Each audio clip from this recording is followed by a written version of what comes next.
잠언 27장 18절의 말씀입니다. 무화과 나무를 지키는 자는 그 과실을 먹는다. 우리 본문 읽도록 하죠. 무화과 나무를 지키는 자는 그 과실을 먹고 자기 주인에게 시중드는 자는 영화를 얻느니라. 오늘 본문 말씀은 무화과 나무를 지킨다. 그 무화과 나무를 지키는 자가 그 과실을 먹는다. 똑같이 이와 같이 자기 주인에게 시중드는 자는 영화를 얻는다. 이렇게 되어 있는 말씀이에요. 이거를 공동 번역으로 한번 읽어보겠습니다. 무화과 나무를 지키는 자는 그 열매를 먹고 상전을 시중드는 자는 영광을 누린다. 이렇게 되어 있죠. 이거는 이제 표면적으로 겉에 흐르는 문자적인 의미는 무화과 나무를 심어놓고 잘 가꾸고 또 돌보고 그리고 잘 거름도 주고 이렇게 하면 거기서 나는 과실을 먹는 것처럼 자기 주인에게 이렇게 수종 들고 또 충성하고 헌신하면 그 주인이 그 사람을 높여서 영광스럽게 한다. 뭐 그런 의미예요. 그렇게 어려운 의미는 아니죠. 근데 이제 이 본문에서 근데 왜 무화과 나무 이야기를 하는 걸까?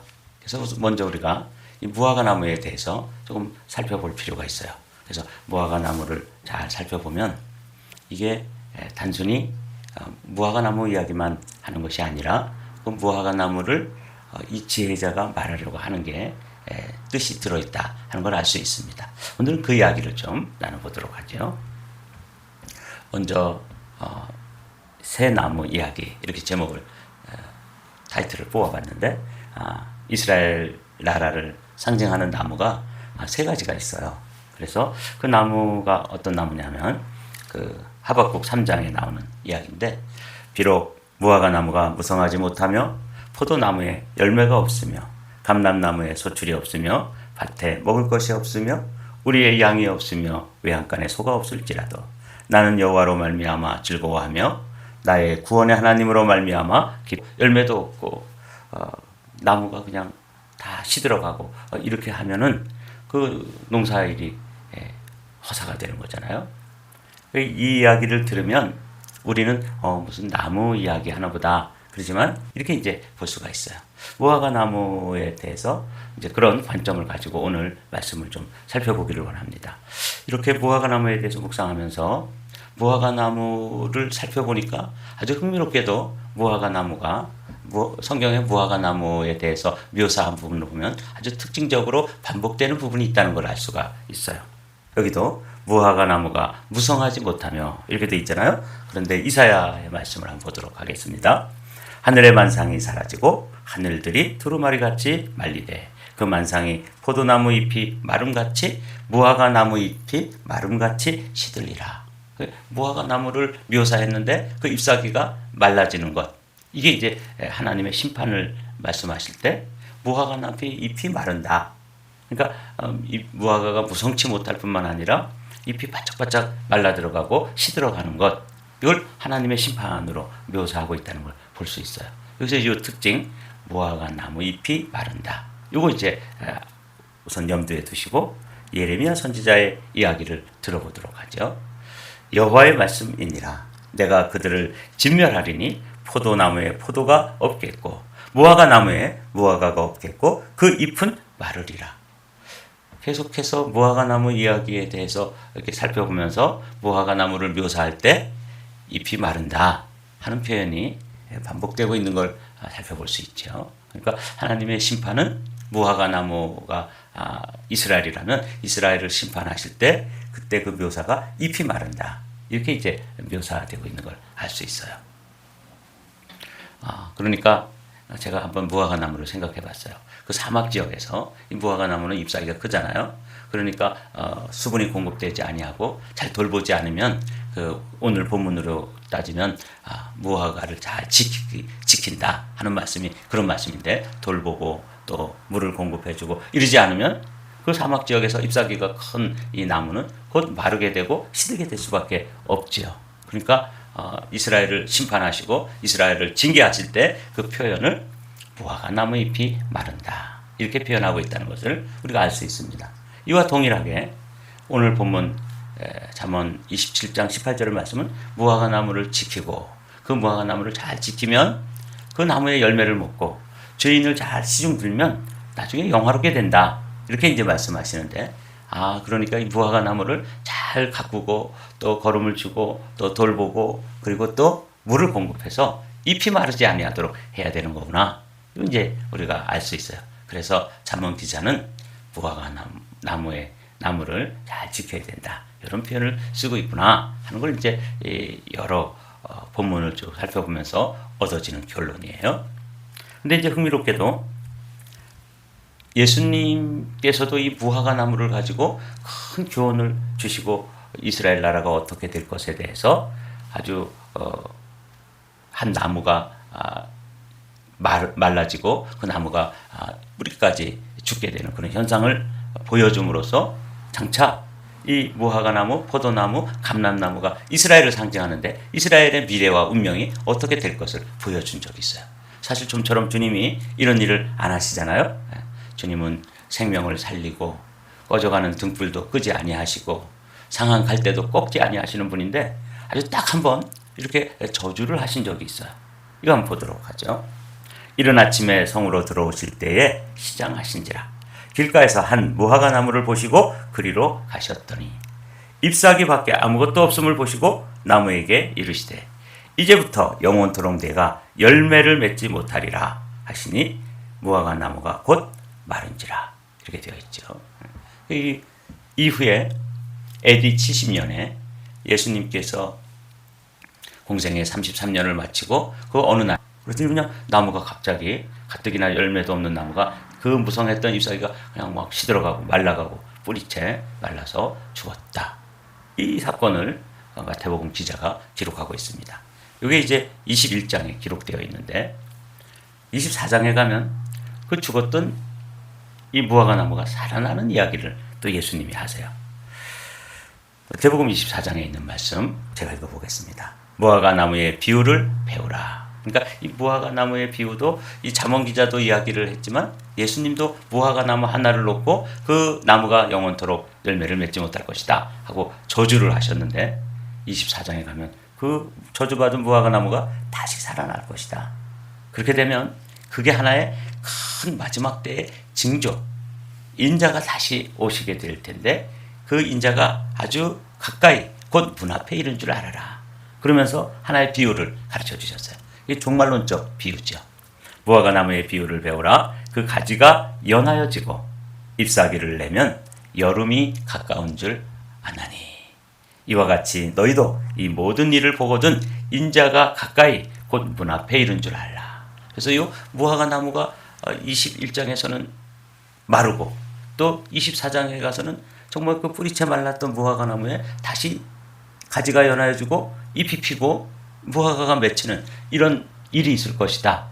그런데 정말 2000년 동안 AD 70년에 나라가 없어져 가지고 2000년 동안 디아스포라가 되어 가지고 이 세상에 흩어져서 살던 유대인들이 1948년 5월 14일에 어떤 일이 벌어져요? 건국을 합니다. 이스라엘 나라를 다시 세워요. 그걸 보면서 종말론 학자들은 놀라운 일을 발견하는 거죠. 뿌리채 말라버리고 정말 2000년 동안 완전히 없어졌던 나라가 세계 역사에 그렇게 망했던 나라가 다시 의미 돋고 잎사귀가 나는 것처럼 새롭게 똑같은 이름으로 이스라엘이라는 나라로 건국되어지는 일은 세계 역사상 없었는데 딱 한 번 있었던 것이죠. 그게 이스라엘입니다. 그러면서 학자들은 마태복음 21장의 무화과 나무의 저주 사건, 그 잎이 마른 사건과 또 이 24장에서 다시 잎사귀가 돋는 이 일을 종말의 관점에서 살펴보면서 이제 인자가 예수님이 다시 오실 그 세컨드 커밍, 재림이라고 불리우는 사건이 아주 임박했구나. 그래서 학자들은 한결같이 이 우리의 역사 가운데, 특별히 근대사 가운데 1948년 5월 14일 날에 이스라엘이 건국되어지는 일, 우리나라가 1948년 8월 15일에 정식으로 또 나라를 선포하는 일, 광복은 45년에 됐지만 정식 나라가 48년에 되잖아요. 이렇게 되는 이 사건들을 쭉 보면서 놀랍다. 주님이 말씀하신 예언의 말씀이 여기에서 성취되어지는구나 해서 1948년 5월 14일에 그 이스라엘이 독립하는 사건이 종말의 관점에서 볼 때 획을 긋는 사건이 되는 거예요. 그리고 그냥 비유인 줄만 알았던 이 말씀을 종말의 관점으로 학자들이 앞다투어서 이것은 이스라엘을 이야기하는 것이다. 이제 오늘 본문도 그렇게 이해해 본 것입니다.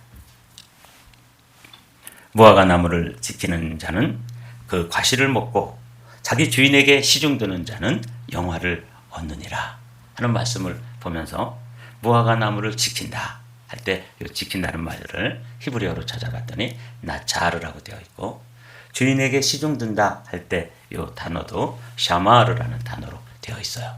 그리고 그 뜻을 찾아봤더니 지킨다 하는 말도 나무를 심어놓고 돌보고 또 물을 주고 가꾸고 그렇게 해서 잘 보존해 내는 거죠. 이 무화과 나무가 그냥 한 우리나라의 무슨 사과나무라든지 또 배나무라든지 이런 나무가 아니라 이스라엘 나라를 상징하는 한 이야기라고 말씀드렸잖아요. 이스라엘을 상징하는 새 나무 이야기부터 오늘 시작을 했거든요. 그래서 무화과 나무, 포도나무, 올리브, 감람나무라고 그러죠. 이 세 나무는 이스라엘에서 흔하게 볼 수 있는 나무고 이스라엘을 상징하는 그런 상징적인 나무인데, 오늘 잠언 기자는 특별히 그 중에서도 무화과 나무를 들어서 그걸 잘 지켜내면 그 나무로부터 과실을 먹을 수 있다. 동일하게 그 무화과 나무의 주인이 있겠죠. 농장이 있으면 그 주인, 자기 주인에게 시중드는 자는, 근데 시중든다는 말도 똑같이 지킨다는 말처럼 돌보고 가꾸고 그리고 충성스럽게 헌신한다. 아주 유사한 의미가 들어있어요. 지킨다, 시중들다. 그러면서 이제 이 말씀을 우리에게 한번 적용해 보는 거죠. 우리도 하나님 나라의 백성입니다. 그 나라를 지키는 일, 그 나라에 충성하고 봉사하고 헌신되는 일, 그러니까 그 나라가 있고 나라의 주인이 있잖아요. 그 주인이 우리의 아버지 하나님이십니다. 그래서 이 말씀은 그냥 표면적으로 보면 나무 한 그루 심어놓고 그 나무 잘 물 주고 가꾸고 돌보면 그 열매를 얻는다? 그건 당연한 이야기죠. 동일하게 자기에게 주인이 있는데 그 주인에게 충성하고 헌신하면 그 주인으로부터 칭찬도 받고 인정도 받고 또 높임도 받는다. 그런 의미다. 이렇게 이제 1차적으로는 해석할 수가 있습니다. 그러나 이 말씀을 무화과 나무라고 하는 이 특별한 나무의 의미를 쭉 살펴보면서 무화과 나무는 곧 잎이 마르기도 하고 잎이 시들기도 하고 이렇게 하기 쉬운 나무인데 이 나무를 잘 지켜내는 거죠. 하나님 나라를 잘 우리가 섬기고 봉사하고 그 나라의 주인이신 하나님에 대해서 우리가 수종을 든다, 시중 든다 이렇게 되어 있는데, 이 말은 어떤 뜻이냐면 충성한다, 헌신한다. 그 나라에 대해서 우리가 그 주인에 대해서 충성 헌신하는 의미가 그 안에 들어있어요. 그래서 이걸 보면서 이 아침에도 우리가 두 가지를 기도할 텐데, 이도입니다. 이도. 하나는 기도, 하나는 전도. 하나님 나라에 상징하는 무화과 나무를 지키는 두 가지 방법, 또 주인에게 시중드는 두 가지 방법, 지킨다, 시중든다 하는 의미가 동일하게 지킨다, 보호한다, 충성한다, 헌신한다 이런 의미가 들어있다는 걸 보면서 우리도 이 아침에 하나님 나라를 위해서 그리고 주님께 우리가 충성되고 헌신하려고 하는 그런 마음의 중심과 결단이 필요한데, 그렇게 중심으로 헌신하고 충성하려면 이도를 해야 된다. 저는 요즘 어제도 우리가 전도 폭발 훈련하면서 전도 훈련의 훈련 중에 제가 이런 말씀으로 기도 제목을 냈습니다. 우리가 전도라고 하는 것을 그냥 구호로 하고 또 교회에서 훈련 프로그램으로 진행하고 그래서 이렇게 열심 내는 척 이렇게 하기보다는 이 전도에 진심으로 해야 되겠다. 전도에 진심인 전도자. 제가 어제 그 강의를 준비하면서 그런 마음을 가졌습니다. 오늘 아침에 동일하게 이 무화과 나무 이야기, 주인에게 시중드는 이야기를 묵상하면서 전도에 진심으로 한번 우리가 하면 그 나무의 열매도 먹고 또 그 나라에서 착하고 충성된 종아, 내가 작은 일에 충성하였으니 내가 내 즐거움에 참여하라. 그래서 여기 보니까 이렇게 시중드는 자는 영화를 얻느니라 이렇게 되어 있잖아요. 사랑하는 성도 여러분, 우리 모두 이 아침에 기도를 하더라도 기도의 진심인 자, 전도를 위해서 또 우리가 헌신할 때도 전도의 진심인 성도, 그래서 우리 모두 그런 기도와 전도에 한번 오늘 아침에도 진심으로 함께 기도하기를 주님의 이름으로 부탁을 드립니다.